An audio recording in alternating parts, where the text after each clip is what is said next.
At bilang tugon sa epekto ng sunod-sunod na masamang panahon, isinagawa ng Philippine National Police sa pamumuno ni Chief PNP Police General Nicolas D. Torre III ang pamamahagi ng mga relief goods sa Barangay 649 Baseco Compound, Tondo, Maynila.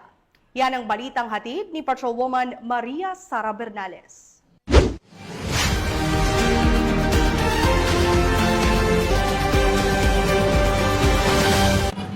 Mula sa ginanap na Boxing for a Cause, laban para sa mga nasalanta, agad na nagtungo si Chief PNP Police General Nicolas Torre III dito sa Baseco Compound para personal na pangunahan ang relief operations ng ating mga kapulisan. Dumiretso ang Chief ng Philippine National Police sa Baseco Compound matapos ang Boxing for a Cause upang pangunahan ang relief operation para sa mga biktima ng kalamidad.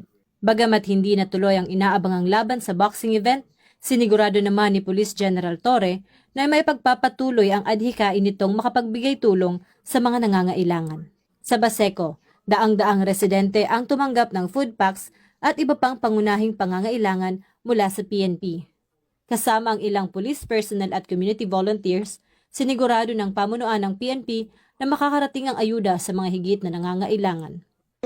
Sa binigay po ngayong relief operation ng ating pong kapulisan sa pamumuno ni General Nicolas Torre III, sa pamunuan po ng barangay at sa aking barangay, kami po ay lubusang nagpapasalamat sa inyo, sa inyong tulong na ibinigay at sana hindi po ito yung huli na kayo po ay pumunta sa aming lugar. Baka pwedeng mabisita nyo naman kami minsan uli para makapagbigay uli-muli ng tulong sa aming barangay.